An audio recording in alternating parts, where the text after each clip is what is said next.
Hola, ¿cómo están? Soy su docente Javier Claro y hoy vamos a ver el modelo didáctico. Entre los puntos que vamos a revisar, ¿no? Un pequeño contexto sobre antecedentes, técnicas didácticas y los modelos didácticos que consideramos importantes, ¿no? Es en realidad que la educación, ¿no? Hoy en día ha pasado de ser totalmente unas clases presenciales, ¿no? A una modalidad en línea, ¿no? Y para la cual se utiliza la educación virtual, ¿no? En este sentido, este proceso que se ha venido desarrollando, ¿no? Ha identificado, ¿no? Que a veces los participantes, ¿no? En diferentes tipos de programas, ya sean universitarios o de posgrado, ¿no? Según la tendencia se ha identificado de que no existe una buena coordinación del participante en administrar su tiempo y cumplir las actividades no educativas que exige un programa de educación virtual, ¿no? Es decir, que requiere una coordinación de actividades y disciplina, ¿no? Del participante, y la modalidad virtual requiere procedimientos, normas, políticas, reglamentos que ayudan a poder guiar el proceso de aprendizaje.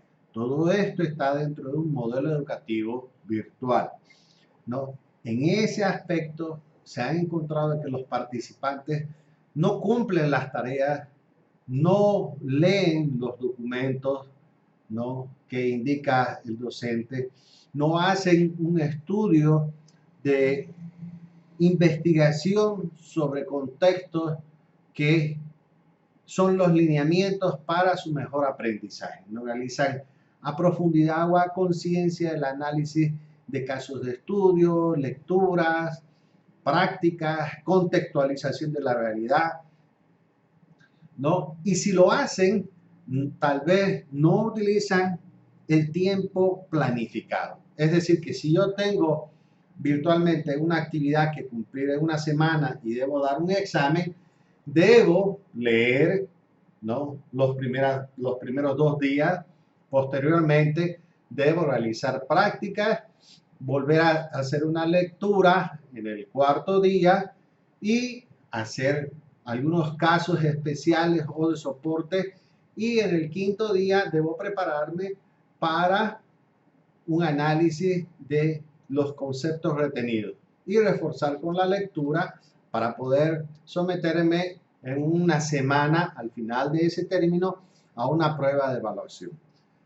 En todas las universidades a nivel mundial, hoy en día la educación virtual se mide cuantitativamente, es decir, que todo conocimiento del participante debe ser evaluado, por lo cual se exige un examen. Es cierto que nuestra facultad, ¿no? A nivel de posgrado, nosotros los docentes tenemos la flexibilidad de manejar proyectos y también podemos hacer que sean mixtos, proyectos con exámenes, o que sean totalmente exámenes, ¿no? Pero la profundidad, ¿no? El nivel internacional requiere que cuando una universidad tiene acreditación internacional debe cumplir ciertos estándares. Y ese estándar está definido, ¿no? En los procesos evaluativos. Y el que no se puede eliminar, ¿no? Es la evaluación sumatoria en examen, ¿no? Para tratar de apoyar al participante, ¿no? También hay otros aspectos, ¿no? Como la falta de uso y práctica de los participantes con la tecnología, que en otros aspectos llamamos los conocimientos de ofimática, ¿no? El uso de las tecnologías de información y comunicación, ¿no? El temor a utilizar una computadora, y hoy en día el temor a prender la cámara, ¿no? En plena conferencia sincrónica con el docente o presentaciones magistrales, ¿no? En lo largo de mi experiencia puedo decirles que inclusive he tenido en clases presenciales donde han habido participantes en programas de posgrado, no necesariamente en maestría de educación superior, donde tenían miedo a utilizar una computadora. Todo querían hacerlo escrito a nivel de un posgrado, ¿no? No se puede presentar documentos escritos a mano, a menos que estemos en un programa de redacción literaria, ¿no? O otros programas especiales que requieran que el participante, ¿no? Plasme documentos y se utilice técnicas de escritura, redacción, composición, donde el contexto sí justifique la escritura manual, ¿no? Pero en esto de lo que son otros posgrados de otras áreas, es necesario totalmente el uso de la tecnología por medio de una computadora. Ya puede ser una tablet, ¿no? O un iPad, o una portátil, o una computadora de escritorio, ¿no? También hay los entornos educativos en las instituciones donde a veces las instituciones estatales no tienen todos los recursos, como decir, salas de cómputo, internet de velocidad y otros medios los cuales permita a los participantes, ya sea en pregrado o posgrado, ¿no? El acceso a los recursos y medios. Esto realmente perjudica un poco los aspectos del proceso educativo, ¿no? Como también, ¿no? El proceso de transmitir la educación, ¿no? Los docentes en el aspecto virtual deben utilizar un modelo educativo virtual y dentro del modelo educativo se debe definir las estrategias las cuales se utilicen, ¿no? Para determinados contenidos, ¿no? Determinando las técnicas y métodos de enseñanza con el apoyo de software especializado que permita en una modalidad virtual el aprendizaje del participante, ¿no? En nuestra sociedad no podemos decir que somos un país de primer mundo en el cual todos tenemos iguales condiciones, ¿no? Tampoco somos un país de cuarto mundo, pero sí estamos entre segundo y tercer mundo, lo cual se puede identificar por la situación actual en Bolivia de que no todos los participantes disponen de computadora, ¿no? O de celulares, ¿no? Pese que en estadísticas los celulares en Bolivia, por cada persona hay una media de 2 celulares. Pero aún así, igual al transcurrir los años, la obsolescencia de los dispositivos digitales, ¿no? Como celulares, ¿no? Pasan a un desuso fácilmente. Por lo cual, ¿no? No todos los participantes tienen todos los medios para entrar, ¿no? A un proceso de educación digital. Por lo cual debe evaluarse, ¿no? Que el participante tiene que disponer de un computador, ¿no? O en último caso, un celular con características estándares, ¿no? Tal vez no tenga full video HD en el teléfono, pero sí una buena cámara que pueda reproducir. Tal vez no la última versión de sistema operativo en su celular, pero sí que pueda utilizar programas estándares y comunes, ¿no? Como Zoom, Jitsi, GoToMeeting, ¿no? U otros programas que le pueda funcionar. Lo más importante también es contar con un internet.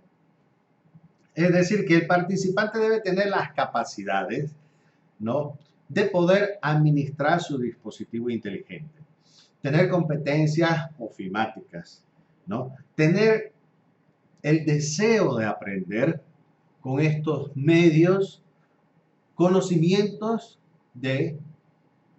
y de la temática que les son importantes.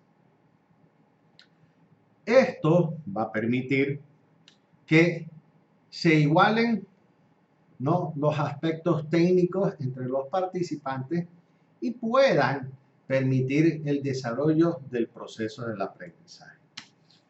Muchas veces ese proceso de aprendizaje puede ser negativo si el participante no maneja su computadora, no sabe manejar antivirus, no tiene competencias para manejar hojas de cálculo, procesadores de texto, software de grabado, manejo de páginas digitales, navegación, ¿no?, publicación de datos en las redes sociales, ¿no?, manejo de archivos digitales. Estas competencias hoy en día ya son muy necesarias, ¿no? Estamos viendo que los padres en Bolivia, ¿no?, han pasado de un proceso de clases que eran presencial en la educación, igual en la universidad, han pasado a una educación totalmente virtual. Los padres han tenido que aprender, ¿no?, a pasar las clases con los hijos y tratarles de pasar estas competencias tecnológicas a los hijos para que ellos puedan interactuar hoy en Bolivia, ¿no?, en la educación de colegio, primaria y secundaria, ¿no? Y esto también ha permitido que en las universidades, ¿no?, se actualicen y tengan los contenidos programados para educación virtual, utilicen plataformas educativas, ¿no? Una de las más conocidas a nivel mundial es la plataforma Moodle de Open Source, la cual tiene un costo considerable según la población, ¿no?, para poder utilizar este medio que contiene información, administra información, dispone contenido, permite evaluaciones sumatorias, utiliza rúbricas y utiliza otros medios como las redes digitales y información en la nube para poder coordinar y permitir el desarrollo de las competencias en programas educativos, ¿no? Todo esto ha requerido hasta ahora un cambio bastante fuerte, ¿no? Hoy en día, ¿no?, sobre todo en la universidad, ya todos los programas de todas las carreras están pasando clases virtuales. Lo mismo a nivel de posgrado. Los programas de posgrado que eran presenciales, ¿no?, por políticas también han pasado a ser programas digitales. Políticas que ya estaban definidas en el Comité Ejecutivo de la Universidad Boliviana. Esta institución definió hace 4 años los aspectos en que en Bolivia, por las circunstancias de los problemas de accesibilidad a los recursos y de conocimientos y competencias, podían ir desarrollándose en las universidades estatales modelos educativos que respondan, ¿no?, a las necesidades de conocimientos mediante la educación virtual. ¿Qué significa esto? Que en las universidades estatales podrían, ¿no?, brindar la educación virtual a nivel de posgrado. No en la totalidad de todos los programas, pero, ¿no?, tener las buenas prácticas del desarrollo con los programas en los cuales se pueda ir incluyendo en la modalidad en línea. Significa que para un profesional estaba desde hace unos 4 años la opción de que si quería hacer una maestría por medio de educación virtual o que sea presencial, ¿no? Y esto se ha desarrollado como una política la cual todas las universidades estatales han ido creando sus modelos. Es ahora que hemos migrado, ¿no?, los que estaban en la modalidad presencial a la modalidad virtual. Y esto evidentemente es un esfuerzo bastante, ¿no?, didáctico, pedagógico, Didáctico, ¿por qué? Porque los profesionales que no daban clases virtuales han tenido que actualizar sus competencias para hacerlo. Los profesionales que no tenían, ¿no?, herramientas o profundidad en el manejo de las herramientas tecnológicas, ofimática, ¿no?, y los otros aspectos que mencioné, ¿no?, han tenido que actualizar, ¿no?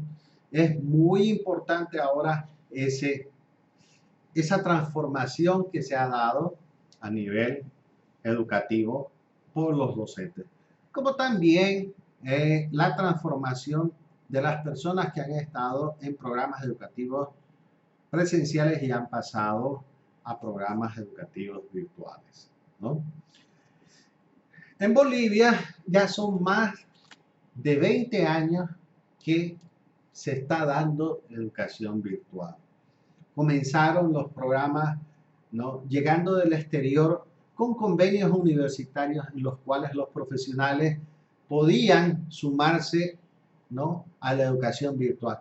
En ese tiempo, ¿qué era lo que se pedía para que un profesional pueda pasar clases virtuales? Se pedía que el profesional tenga una experiencia bastante consolidada en el área que deseaba hacer el posgrado, esté trabajando, ocupe un cargo donde pueda aplicar estas competencias, conozca sobre el modelo educativo que pretendía seguir para aprender en esa universidad, ¿no?, y sepa de los beneficios que le otorgaba ese título extranjero al profesional, que normalmente era con convenio de una universidad extranjera y una universidad boliviana. Esto permitió que personas competitivas, hace 20 años estamos hablando, ¿no?, convaliden su tiempo en horario de trabajo, sus actividades personales y dediquen un tiempo riguroso al estudio bajo modelos educativos virtuales, ¿no? Entonces, habían exigencias y aún siguen habiendo exigencias que el participante debía tener notas arriba de 80, algunas universidades hasta 90 o 95, para aprobar cada módulo, ¿no?, de posgrado. ¿Y esto por qué? ¿No? Porque de esa manera se podía hacer un seguimiento didáctico y metodológico del aprendizaje de las competencias del participante dentro de una plataforma, ¿no? Entonces, ¿por qué decíamos que solamente estas personas que reúnan estos conocimientos, ¿no?, laborales, de experiencia, de casos reales, ¿no?, personas disciplinadas, personas que necesitaban esas competencias, sean exitosas?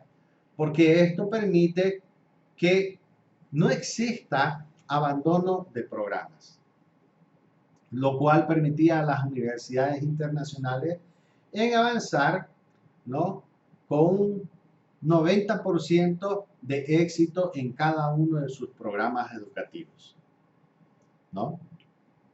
Entonces, ha sido un cambio bastante fuerte que se ha ido dando, ¿no? Y esto es un ciclo de aprendizaje de buenas prácticas, ¿no?, que ha ido cambiando en el transcurso del tiempo. Lo más importante era someterse al principio, ¿no?, de si voy a hacer un programa virtual, debo tener tiempo o planificar mi tiempo. Yo debo definir como participante en qué horarios voy a hacer mis actividades académicas, ¿no?, y en qué horario voy a hacer mis actividades laborales y mi vida personal, ¿no? Donde no debería existir, ¿no?, un escenario de que no hice tal actividad académica porque tuve problemas personales o tuve problemas de trabajo. Lamentablemente, eso no es un justificativo ni no se permite dentro de un modelo educativo, ¿no? Por eso es que hay que balancear la vida personal, laboral, ¿no? Versus la educación. Porque un profesional dentro de una modalidad educativa tiene un periodo de tiempo de evaluación. Es decir, el curso, como estamos llevando en este momento, tiene 5 sesiones. Si cada 2 sesiones se tiene que dar un examen, entonces, y cada 2 sesiones son cada 7 días, son 14 días, entonces debo prepararme para que al término de la segunda sesión brinde un examen. Es decir, debo estudiar con anticipación para poder dar un examen.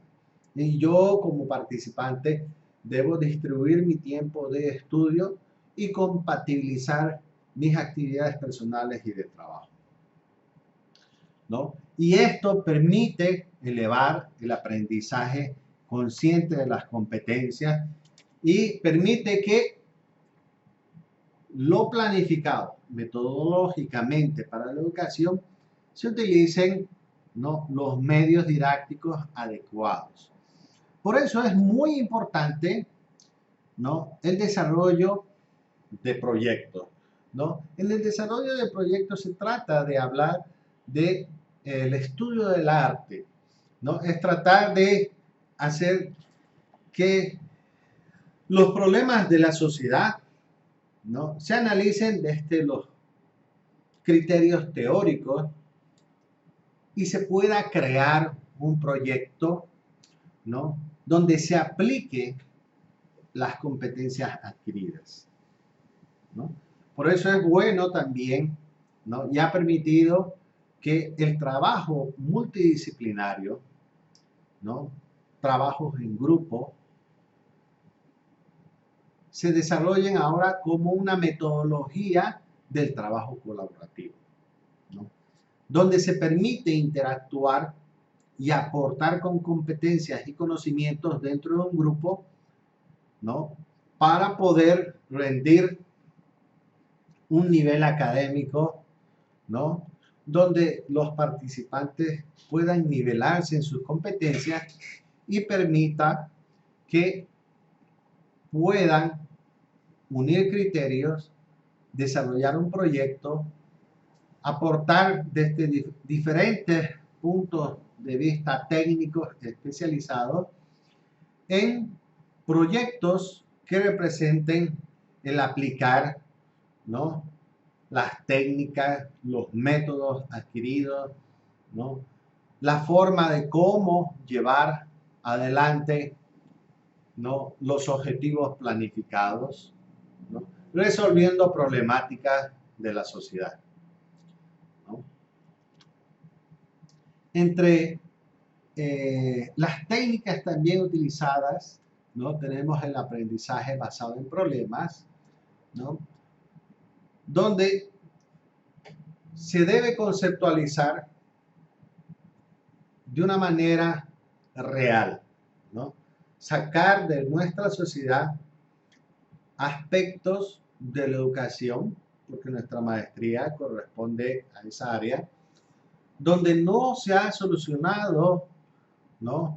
Puede ser educación primaria, problemas, o en secundaria, o puede ser problemas en la educación de pregrado en universidades estatales o privadas, problemas de competencias curriculares de las universidades en programas obsoletos, puede ser cambios en la sociedad, ¿no?, que se requieren nuevas competencias para poder interactuar con la sociedad, ¿no?, tratando de integrarse.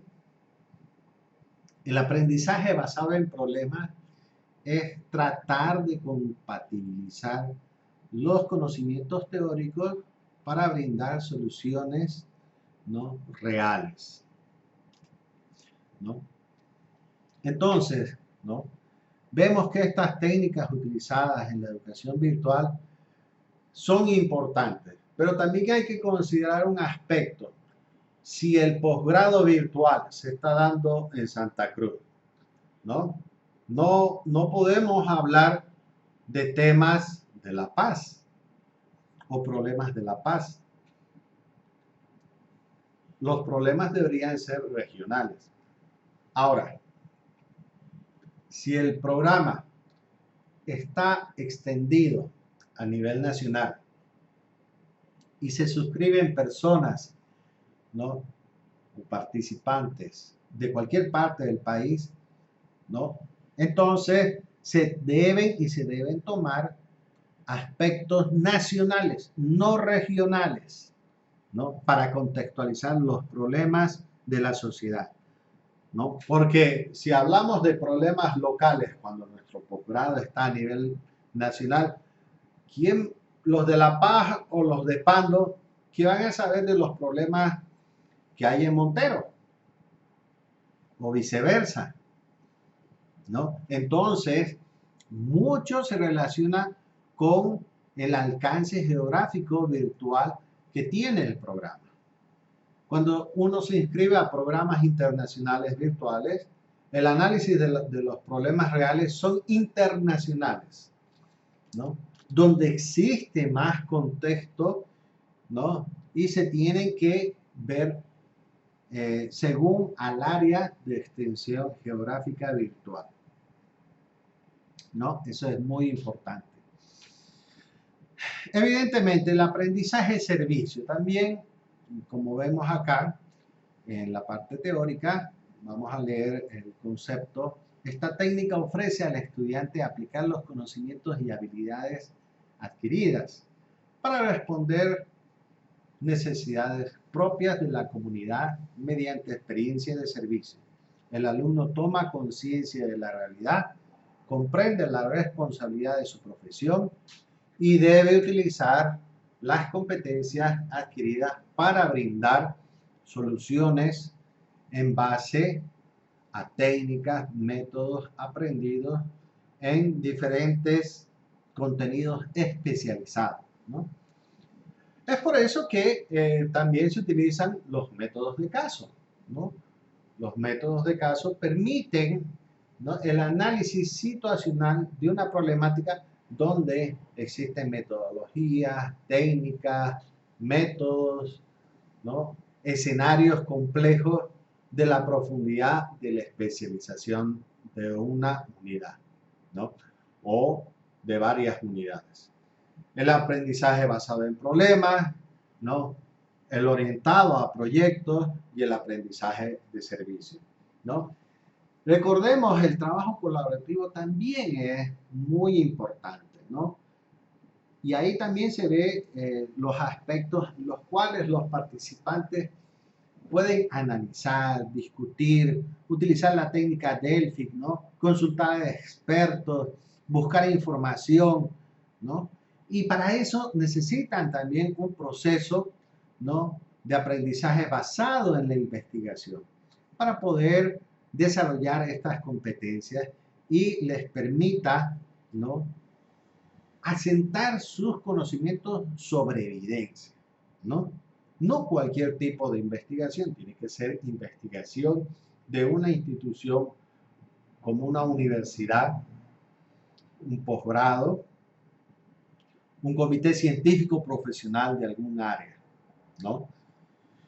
Y esto va a ser parte de un proceso de innovación constante que se debe utilizar para los programas de educación virtual. Consideremos de que existen modelos didácticos, ¿no?, que tienen un flujo de procesos. Veamos acá en esto, ¿no? Tenemos un contenido de la asignatura que tenemos, que está en base a textos, pueden ser documentos, PDF. También tenemos evaluaciones y esto nos permite un proceso de utilizar el Internet por medio de presentaciones, proyectos de asignación, ¿no?, revisión del proyecto de la publicación, consultas y orientaciones, sistema de chat vía email, ¿no? Con este modelo podemos llegar, ¿no?, a la siguiente asignatura, ¿no?, que se deben lograr las competencias con un modelo didáctico. El modelo didáctico permite, o los modelos didácticos permiten, ¿no?, tomar, ¿no?, las mejores didácticas para diferentes contenidos y poder transmitir los conocimientos hacia los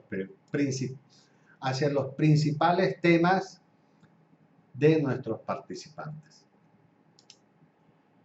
Estos modelos didácticos pueden ser utilizados con las tecnologías, permiten la motivación, ¿no?, y la permanencia de los participantes, porque recordemos que siempre los temas son de bastante actualidad y resuelven problemas profesionales, y para eso está el docente, para guiar. El docente hoy en día es el facilitador dentro de este proceso, ¿no?, lo cual debe considerarse, ¿no?, como un medio de apoyo para el logro de las competencias, ¿no?, en estos programas de especialización. ¿Sí? En este flujo tenemos estos aspectos, cómo debemos apoyarnos, cuál es la información que debemos utilizar, cómo se deben socializar por medio de las tecnologías y qué se busca, ¿no?, transmitir estas competencias, ¿no?, hacia los participantes en el programa, ¿no?, de estudios especializados. Con esto terminamos este tema. Muchas gracias. Hasta otra oportunidad.